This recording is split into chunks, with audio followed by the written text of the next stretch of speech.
Olá, eu sou Homero Zoli, sou facilitador em constelações familiares e organizacionais há 15 anos e é com muita alegria que eu recebo esse convite de vocês para poder falar um pouco e compartilhar sobre essa ferramenta fantástica que tem sido as constelações familiares. Então, antes de mais nada, eu quero agradecer ao convite da OAB de Arujá, quero agradecer ao Dr. Renato dos Santos Gomes, presidente da subseção de Arujá, a doutora Eliana Pereira da Silva Marques, presidente da Comissão de Cursos e Palestras de Arujá, ao doutor Alexandre Luiz Mendonça Rolo, presidente da Comissão de Cultura e Eventos da OAB de São Paulo, e também a doutora Imaculada Pereira Coutinho, que foi quem me fez esse convite, né? Então, constelações familiares, algo que tem sido falado bastante ultimamente, e é um trabalho que tem se estendido pelo mundo inteiro e tem tido muito êxito no sentido de proporcionar ajuda às pessoas e trazer soluções para conflitos e dificuldades. Então, o que é essa ferramenta? De onde ela vem? Como ela funciona? A que ela se presta, né? Então, o trabalho de constelação familiar, ele vem da Alemanha. Ele foi formatado por Bert Hellinger. Bert Hellinger é um filósofo, teólogo e pedagogo alemão. Ele faleceu ano passado, aos 93 anos. Nos deixou aí um acervo muito grande de livros e de palestras, enfim. E esse trabalho está no Brasil desde 1997. Né? Então, a constelação familiar, se fôssemos defini-la de uma forma simples, ela é uma terapia sistêmica, breve, fenomenológica. Bom, ok, vamos traduzir um pouco isso. Então, ela é uma terapia breve, não no sentido dos seus efeitos, mas na maneira como se aplica, porque com o trabalho de constelações, não existe a ideia de fazermos 10 constelações ou 10 sessões para que isso seja atribuído ao cliente. Então, as vivências são únicas para cada questão e olhamos para isso e depois deixamos que aquilo que se mostre atue, né? Porque o que fazemos em uma constelação familiar, em uma dinâmica, não termina quando a vivência acaba, e sim começa. Através das constelações, nós colocamos algo em movimento. E ela é sistêmica porque o olhar para as questões não fica restrito ao indivíduo, é um olhar que olha para o indivíduo em relação ao contexto onde ele está tendo uma dificuldade e também para esse indivíduo em relação a todo o seu histórico familiar, o seu contexto histórico familiar. E fenomenológico, porque é a maneira como, através de uma dinâmica, nós conseguimos trazer à tona enredamentos, questões, pendências que contribuem para as dificuldades que uma pessoa possa estar vivendo nesse momento, tendencia sua postura e seus encontros na vida e que muitas vezes são eventos que não aconteceram na sua própria biografia. São eventos que aconteceram em outras gerações da família, questões que ainda estão pendentes, que estão esperando por uma organização e que por ressonância nós acabamos repetindo padrões de dificuldades, de destinos e até de comportamentos. Bem, quando se fala em constelação e se fala em terapia sistêmica, né, primeiro, o que significa dentro desse olhar um sistema, né? Então nós chamamos de sistema um grupo de pessoas reunidas por um objetivo. Então, a nossa profissão é um sistema, né? A OAB, por exemplo, é um sistema. Se temos uma religião, ela também é um sistema. A nossa família é um sistema e o principal sistema do qual fazemos parte. Quando nós olhamos para os vários sistemas que pertencemos, existe uma diferença essencial entre a nossa família e os outros grupos, que é o vínculo, né? Em relação à nossa família, nós temos um vínculo que é indissolúvel. Aconteça o que acontecer, aqueles são os nossos pais, são os nossos irmãos, são os nossos tios, avós, enfim, e isso não pode mudar. Eu não posso trocar de família, quer eu goste dela, quer eu me sinta bem lá, quer eu consiga conviver com ela ou não, é aquela e isso não vai mudar. Em relação aos outros grupos que eu faço parte, eu posso sair deles. Bom, com mais ou menos turbulência, dependendo do que acontece, mas é possível sair. Então, para esse olhar das constelações, o que Bert Hellinger pôde observar é que, além da nossa consciência pessoal, das nossas crenças, da nossa educação, da nossa formação moral, enfim, existe também uma memória sistêmica, uma memória do clã da nossa família. E essa memória traz todos os eventos que já aconteceram, todas as pessoas que já fizeram parte, que fazem parte do nosso sistema familiar, e faz com que nós, por fazermos parte desse sistema, nós também sintamos o que aquelas pessoas sentiram ou vivenciaram, e algumas vezes somos enredados em questões que ainda esperam por uma solução. Então, quem faz parte basicamente desse sistema familiar, né? Então, para esse olhar, nós contabilizamos que fazem parte desse sistema familiar os nossos filhos, e nesse sentido são contabilizados todos, e os nossos filhos se temos, né, obviamente, mas são contabilizados também aqueles que eventualmente não chegaram a completar a gestação, abortos que foram feitos, natimortos, aqueles que tiveram mortes prematuras, todos são contabilizados. Para esse olhar das constelações, todos que um dia tiveram presentes na nossa família, de alguma maneira eles continuam tendo um lugar dentro desse sistema. Também nessas mesmas condições, os nossos irmãos, os nossos pais, os nossos tios, os nossos avós, bisavós e até tataravós são as pessoas mais ligadas diretamente a nós. Também fazem parte desse sistema familiar pessoas que eventualmente cederam lugar para que alguma pessoa entrasse na nossa família. Por exemplo, se os nossos pais ou os nossos avós, antes do relacionamento que gerou a nossa vida, teve algum relacionamento afetivo importante ou foram casados com outras pessoas, essas pessoas também fazem parte desse sistema familiar.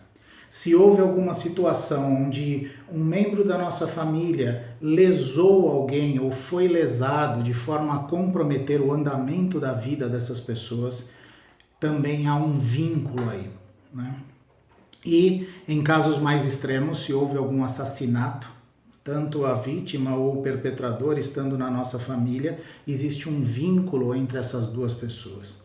Então, quando olhamos para as questões de forma sistêmicas, nós percebemos que existe uma memória de clã, uma memória da qual nós temos acesso, nós somos influenciados por ela, nós somos tocados pelos eventos que já aconteceram ali. No entanto, na grande maioria das vezes, nós não temos consciência dessa influência.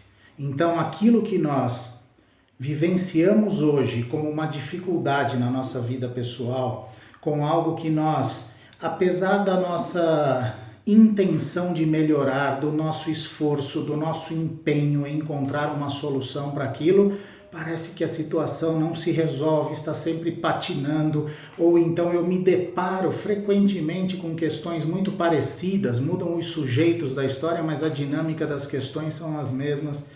Isso muitas vezes tem raízes em questões que eu não tenho consciência. E aquilo que eu atribuo como causa das minhas dificuldades, na maior parte das vezes, não são as causas, já são efeitos de outras desordens que aconteceram dentro desse sistema familiar e que me conectam pela força desse vínculo de amor que existe dentro de uma família estendida nesse sentido, não só pais, filhos e irmãos, né? Bem, qual foi o grande ganho do trabalho que o trabalho de Bert Hellinger nos trouxe? Ele pôde observar algumas ordens que atuam dentro dos sistemas familiares, e como trazer à tona as questões que estão dentro dessas ordens, como mostrar o que está em conflito com essas ordens e que contribui para que as nossas dificuldades ou se perpetuem ou se tornem resistentes a uma solução. Então, ele observou algumas ordens e observou também alguns níveis de consciência que interagem com essas ordens. Então, o primeiro passo é que, quando se fala em constelação familiar, o trabalho de constelação familiar, na sua essência, ele é um trabalho de reconciliação. Não só de reconciliação onde há conflitos, mas também de reconciliação com as forças que atuam no nosso sistema familiar, que nos leva adiante, que nos leva ao êxito, que nos leva à realização.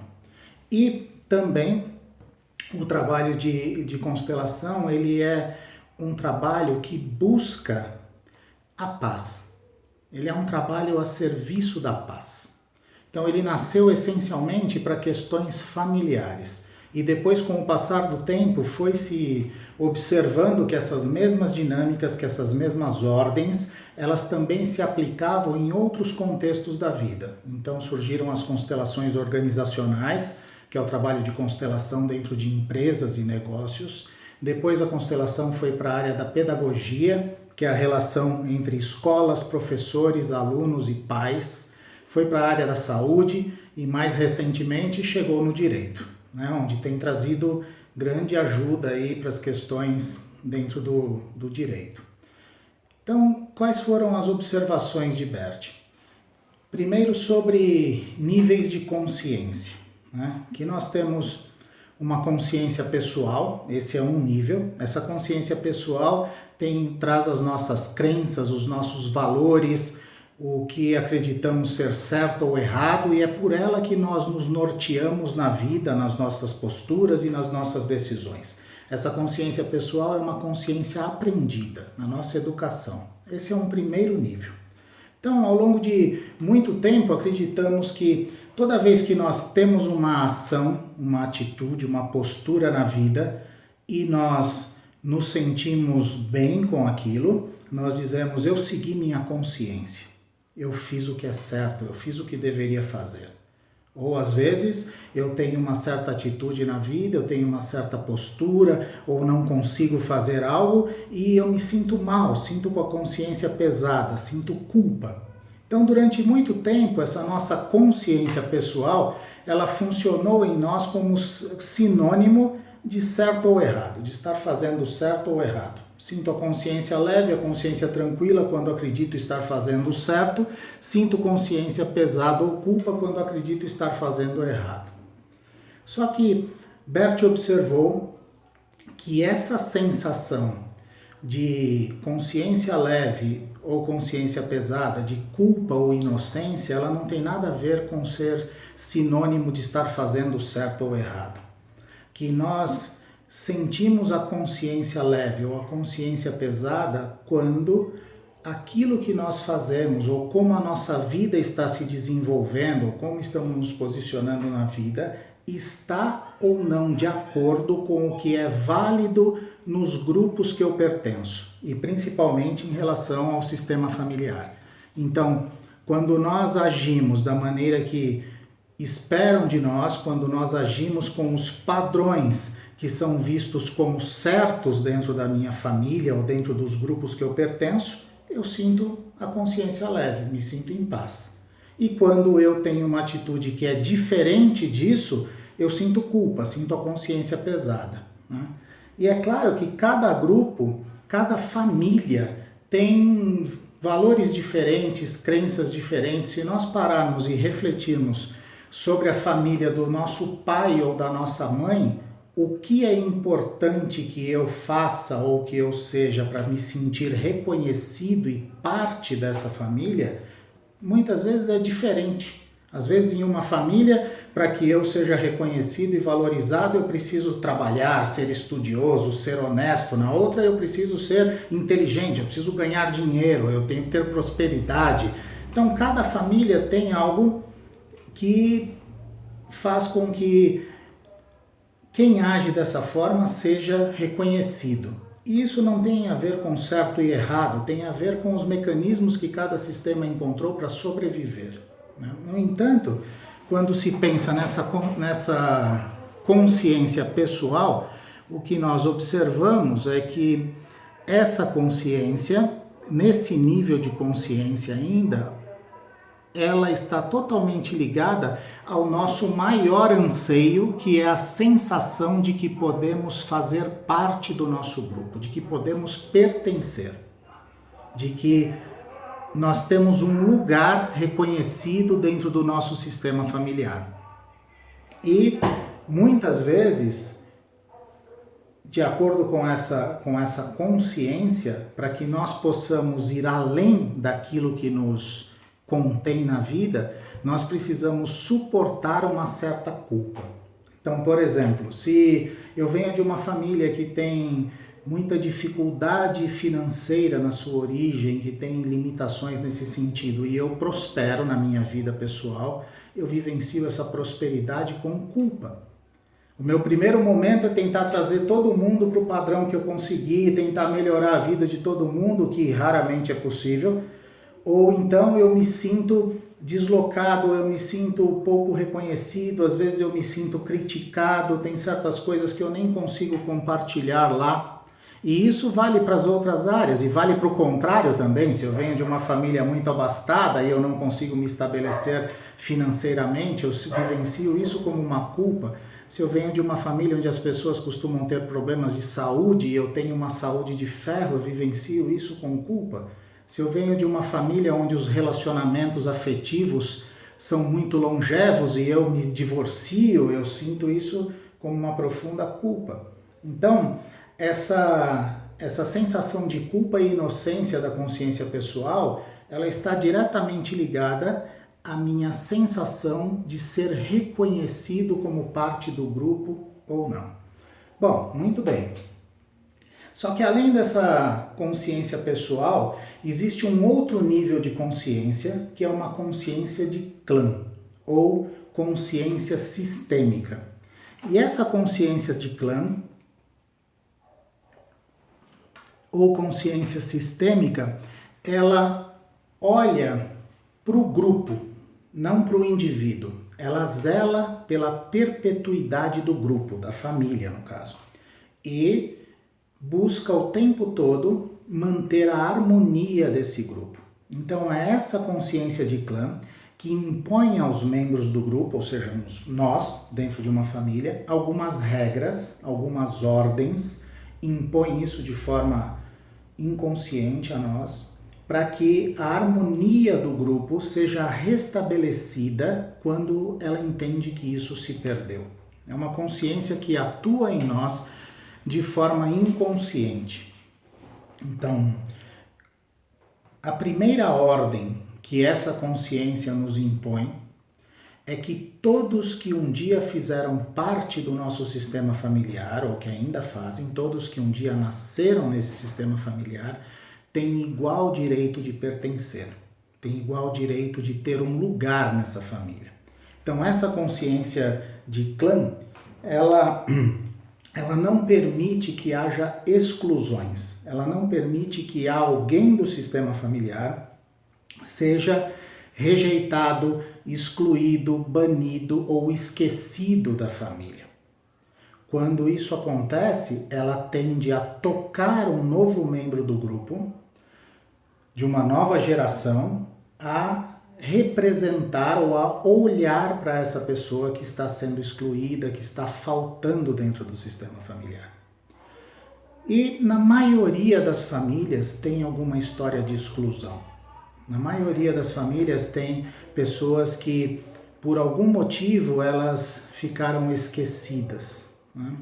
E isso tem a ver com acontecimentos dentro do sistema familiar. Às vezes pessoas que tiveram uma morte muito prematura, crianças que não chegaram a nascer com vida, pessoas que eventualmente tiveram destinos trágicos e que trouxeram medo ou vergonha a essa família, como pessoas que cometeram suicídios, pessoas que tinham posturas morais que eram reprováveis. São pessoas que elas viram assuntos proibidos dentro da história da família, que ninguém fala delas, geralmente não participavam das coisas, e não é que fazem isso por mal, é porque entrar em contato com esse assunto, com essa história, é algo que nos traz dor. E para nos protegermos da dor, é melhor não falar nisso. Então passa uma ou duas gerações, as pessoas que chegam não sabem nem que essas pessoas existiram, né? É muito frequente nos trabalhos de constelação que faço, perguntar às vezes para uma pessoa, você sabe o nome de alguns irmãos dos seus avós? E as pessoas não sabem. Você sabe o que aconteceu com os seus bisavós ou avós? Muitas vezes as pessoas não sabem nada sobre a história dessas pessoas.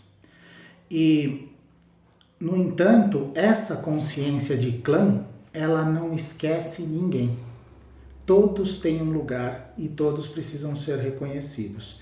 E se uma dessas exclusões me toca de forma inconsciente, eu posso vivenciar esse enredamento de várias maneiras. Às vezes eu repito as mesmas dificuldades ou o mesmo comportamento ou o mesmo padrão de destino que o excluído teve, às vezes tendo os mesmos vícios, as mesmas perdas financeiras, as mesmas dificuldades na vida. Ou às vezes eu vivencio uma sensação angustiante de que eu não consigo encontrar o meu lugar dentro da minha família, embora as pessoas me reconheçam, me queiram por perto, mas é como se eu não pudesse desfrutar daquela família. Às vezes sinto também uma angústia ou uma tristeza que eu não consigo justificá-la. Não tem nada que tenha acontecido para justificar aquilo, mas eu sinto isso. Que geralmente é uma situação, uma sensação, aliás, muito parecida com o que o excluído sentiu.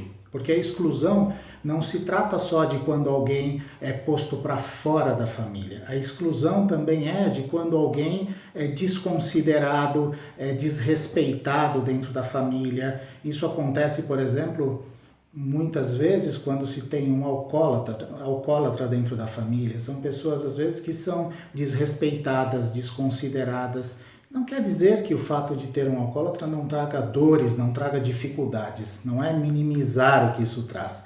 Mas os efeitos disso, o efeito de como se lida com essas questões, eles acabam acontecendo, independente das dores. Então, às vezes eu passo também, se estou enredado com alguma questão de exclusão, às vezes eu vivo como se estivesse o tempo todo procurando por alguma coisa. Me falta algo que eu não sei o que é.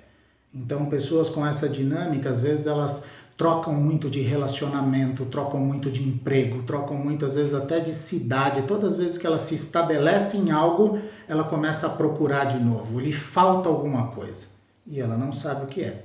E na maior parte das vezes atribui isso às questões do presente, ao que está em volta.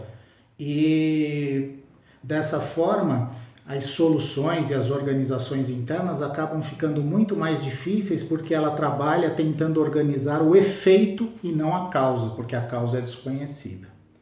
Bom, essa é uma das ordens que atuam no sistema familiar, que tem a ver com a questão do direito de pertencer à família. Então, na nossa família, nós vivenciamos uma alma comum compartilhada. Todos que fazem parte daquele clã sentem o que acontece dentro desse todo. Mesmo que eu não conviva com aquelas pessoas, mesmo que eu não tenha afinidade, o que acontece ali reverbera dentro de todo o sistema familiar. E nos toca, muitas vezes, de forma aleatória. E essa vinculação que nos faz repetir um destino, que nos faz sentir dores parecidas com a história de outra pessoa ou carregar culpas por atos que não são meus de forma inconsciente, elas são vivenciadas por amor, não são vivenciadas por acaso. É uma forma de amor tão profunda que faz com que inconscientemente nós digamos a alguém da nossa família: eu carrego isso com você, eu vivencio esse destino difícil com você. Mas é um amor distorcido, é um amor que não vê o outro. É um amor que, ao invés de trazer cura e solução, ele perpetua as dificuldades. Um exemplo muito profundo disso é, por exemplo, uma pessoa que no seu nascimento, no parto do seu nascimento, a mãe morreu, né? Uma pessoa assim pode passar a vida toda sentindo que não merece desfrutar da vida, sendo que às custas do seu nascimento a mãe teve que perder a vida, né? Só que para que isso é também uma forma de amor, né? Eu não tomo a minha vida, sendo que para que ela tenha chegado, você perdeu a sua mãe. Mas se nós conseguirmos olhar para nossa mãe num evento como esse, nós vamos perceber que isso não a faz feliz também. Que nós só podemos honrá-la se nós fazemos algo bom da nossa vida ao preço que ela nos veio. Então, assim, eu coloco o amor em algo construtivo, né?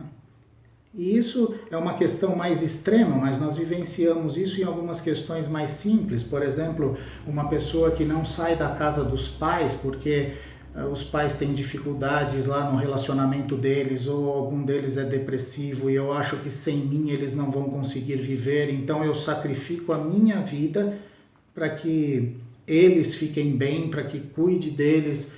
E quando nós olhamos mais profundamente, eles também não esperam isso da gente. É um amor distorcido que, ao invés agora de ter uma ou duas vidas em dificuldade, vai ter uma terceira. Então, esse amor em ordem seria fazer com que a minha vida tenha bons frutos e me realizar nela, para que eu possa honrá-los com um amor positivo, com um amor que cura. Bom, esses são exemplos que tem muita coisa para esmiuçar aí, tem muitos detalhes dentro disso, dá para ir muito longe nessa história, mas são só alguns exemplos. Existe uma segunda ordem que atua nos sistemas familiares, que é imposta por essa consciência de clã. A segunda ordem que atua, ela diz respeito à hierarquia. Essa hierarquia, ela tem a ver com a ordem de nascimento. Quem chega primeiro na família, quem nasce primeiro na família, tem precedência em relação a quem chega depois. Então, se nós pensarmos na nossa família de origem, né, nossos pais, irmãos, se temos, os nossos pais, eles são como os fundadores dessa família. Então, ali, ninguém pode estar acima deles, né? Mas raramente uma família permanece com a sua ordem hierárquica harmoniosa. Essa ordem tende a se perder com o passar do tempo. Existem situações em que ela se perde por forças maiores, por forças de destino. Por exemplo, falta um dos pais e um dos filhos precisa assumir o papel de ajudar a sustentar a família, ajudar a cuidar de irmãos mais novos, coisas desse tipo. E isso são situações das quais nós não conseguimos nos esquivar.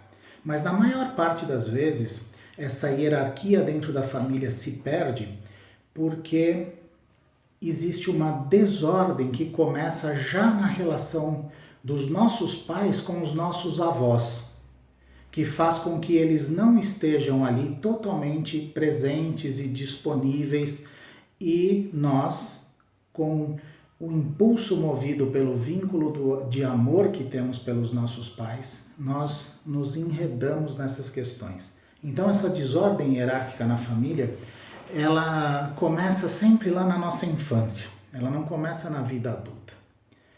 Quando nós nascemos, né, o nosso primeiro grande amor, o nosso primeiro vínculo de amor é a nossa mãe, né? Depois, se ela permite, e à medida que vamos crescendo, nós vamos ao pai. Mas o nosso primeiro vínculo é a mãe. Nós fomos gerados dentro dela, nós nascemos, fomos amamentados, cuidados. Aqueles que já puderam ver uma criança sendo amamentada pela mãe, é uma relação tão plena, tão maravilhosa, que não tem nem espaço para o pai. Ali tem tudo, tem comida, tem calor, tem cuidado, tem carinho. Então, por isso que observamos nas constelações que o movimento da criança de ida ao pai também é algo que tem a ver com a mãe permitir. O que nem sempre acontece. Mas, enfim, isso é um detalhe para uma conversa mais profunda. Então, quando nós vamos crescendo lá na nossa primeira infância, nós sentimos o que os nossos pais sentem. Sentimos as suas dores, sentimos as suas angústias, sentimos a sua disponibilidade ou não, sentimos quando os nossos pais, como casal, conseguem se olhar, conseguem ter harmonia. E nós temos a tendência de tentar compensar, ou melhor, nos colocarmos ao lado daquele que aparentemente está mais fragilizado ou mais distante dentro da relação. Então, muitas vezes, nós temos a nossa mãe ou o nosso pai, eles estão ali presentes, nos alimentam, nos levam à escola, cuidam de nós, nos fazem tudo, mas internamente eles estão distantes, eles estão olhando para outras questões, eles estão comprometidos com outras questões, às vezes até em relação à sua própria família de origem.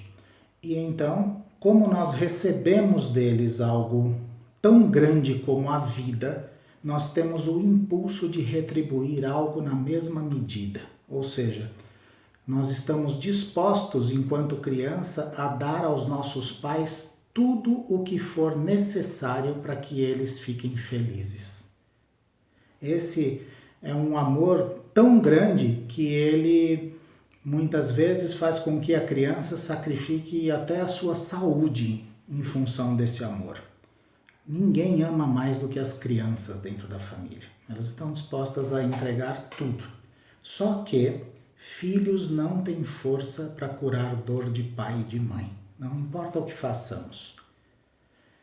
Mas, independente disso, nós nos enredamos com uma ideia que nós chamamos na constelação, e esse é todo um processo inconsciente, que nós chamamos na constelação de amor mágico. Esse amor mágico é uma ideia fantasiosa, por isso que nós chamamos de mágico, de que se eu carregar com você ou no seu lugar aquilo que lhe aflige, eu te tiro desse problema ou alivio essa dor a você. Então nós nos enredamos com a intenção de querer carregar coisas pelos nossos pais. Se os nossos pais não têm uma relação de casal harmoniosa, nós nos colocamos ao lado daquele que aparentemente sofre mais.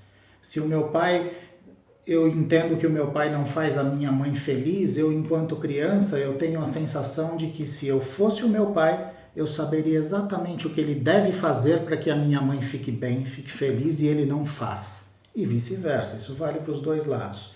Então, eu vou, à medida que eu vou tentando transformá-los, ou tentando fazê-los felizes, ou tentando alegrá-los, e fracassando nessas tentativas, eu vou criando uma falsa sensação de que eu sei melhor do que eles como eles deveriam conduzir a própria vida. E dessa forma eu me coloco acima dos meus pais. Eu começo a querer